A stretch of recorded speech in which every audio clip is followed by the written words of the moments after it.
Hello YouTube, today we're taking a look at the WeTech gas blowback pistol. This is the box it's going to come in. You have the pistol itself with a magazine in it. This magazine I purchased separately, so this is not going to come with yours.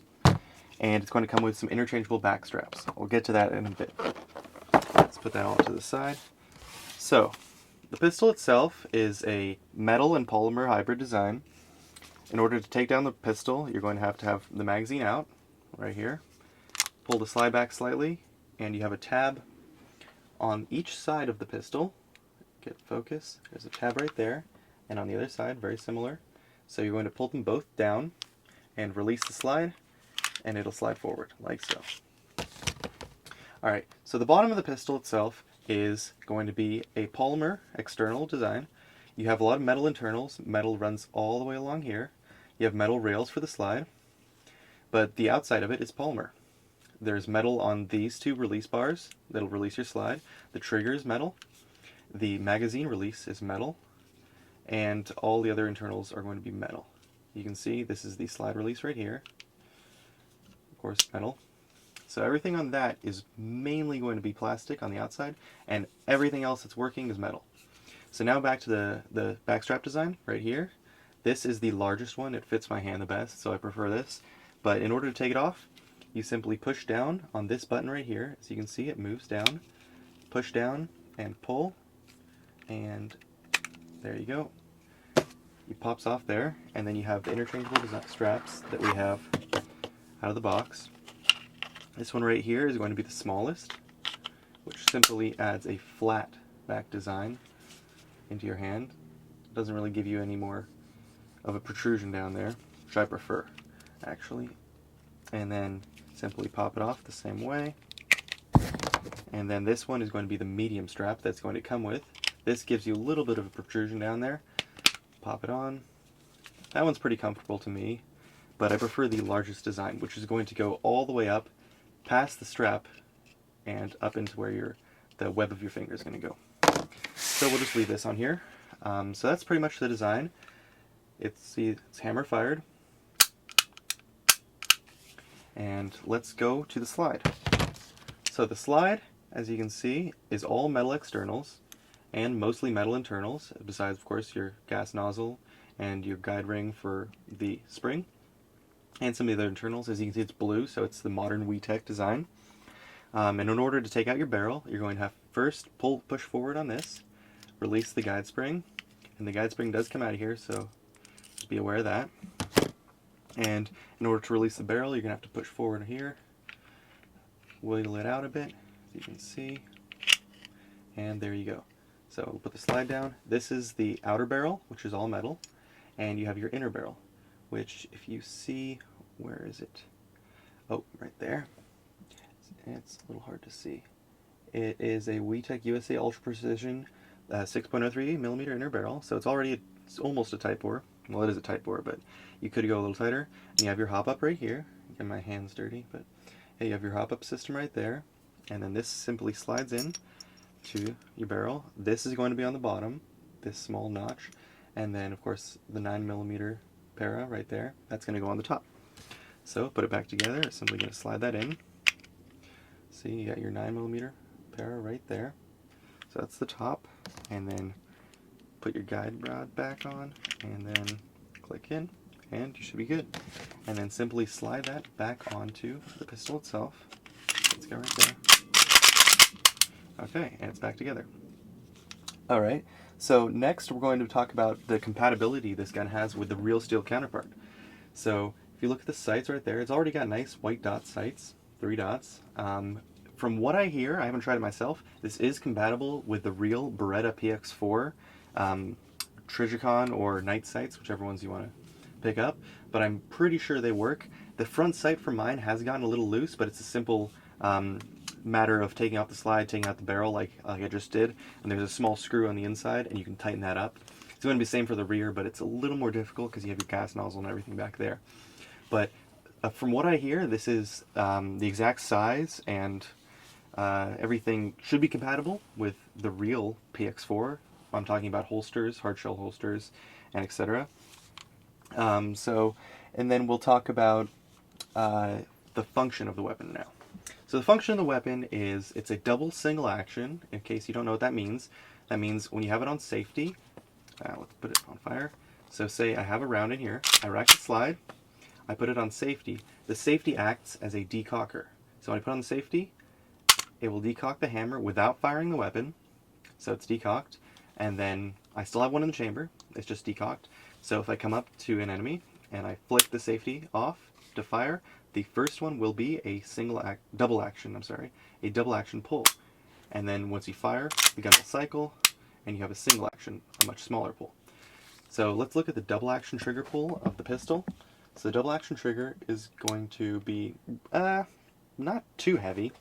Actually, the double action trigger is one of the parts of the weapon that I like the most. Once you get back to around here, you reach a sort of wall where it's a lot harder to bring back the trigger. Once you reach there, you know that's the exact breaking point of the trigger. So you pull it back any more, and it's going to break. The single action isn't quite as crisp, but of course it's much lighter and much shorter. So you have a little bit of wiggle room right here, and then the trigger breaks. So the double action is really nice. The single action is just sort of normal. It's nothing bad. When you're shooting an airsoft, it doesn't matter quite as much as in shooting a real firearm. And as you can see, you bring it back right there. You got your slide lock. It's going to lock when you have the magazine in it. As you can see, empty magazine. Put it in there. It locks back every time. I haven't had any malfunctions with the slide locking back, so it's been very reliable. And next, let's talk about the magazine release right here. I'm pretty sure it's interchangeable to have on both sides. As you can see, it's metal. It has worn away slightly. Here, let's get focus in there.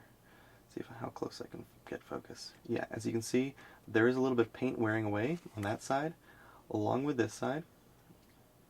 And that's actually continued throughout the whole pistol. You can see up here, the black paint wearing away, a little bit on the hammer back there. Safety on the other side, a little bit on the front of the slide, as you can see on those corners. Pretty much anywhere there's an edge on the slide, because it's metal, you will get a little bit of paint wear. It's nothing I really mind, and you can see on the barrel in there you do have a little bit of wear as well. That goes with a rotating barrel, which I'll get to in a little bit. So mine clocked in, my Bulldog clocked in at around 295 feet per second in a 78-degree day with 0.2 gram BBs, of course, which is kind of what I expected. I was hoping maybe a little bit higher, but it's perfectly fine for any field. And the magazines, of course, are green gas or propane, whichever one you want to fill them up with, and they are 25 round capacity. The O-rings on the bottom of these are a little finicky. You will hear a little bit of hiss, and they do leak slightly. The way I found to kind of mend it without buying new O-rings is to make sure when you fill it up, here, let's get some gas. When you fill it up, you're going to want to fill up at a straight angle to the magazine, as opposed to a straight angle with the bottom magazine, the plate.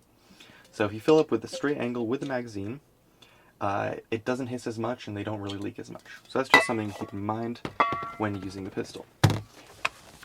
Now I picked up the gun for around $85 on sale at evic.com, evic.com, and I think that's a steal for what you're getting. It's a really nice pistol. It feels good. It's really comfortable in your hand.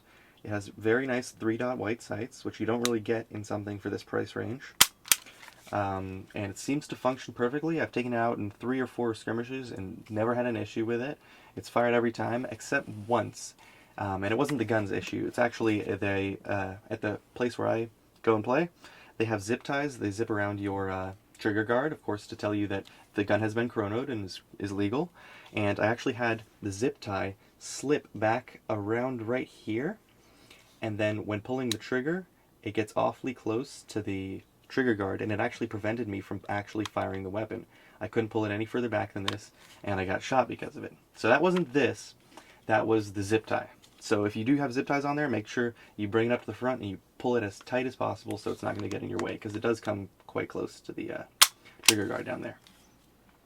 So the rotating barrel, this is one thing that may turn a couple people away from the pistol. So when you pull back the slide, as you can see, the barrel rotates slightly, and it actually moves backwards with the slide. This is a feature on the real steel counterpart, and I'm pretty sure it has to do with some barrel rifling. It is supposed to increase accuracy. But as you can see, the barrel rotates right there, and it does cause some wear along here.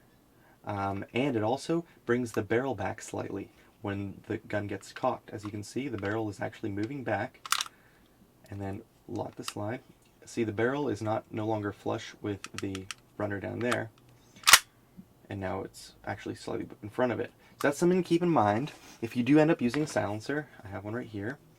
It does come with this threaded barrel attachment in the box, so keep that in mind. That's really cool.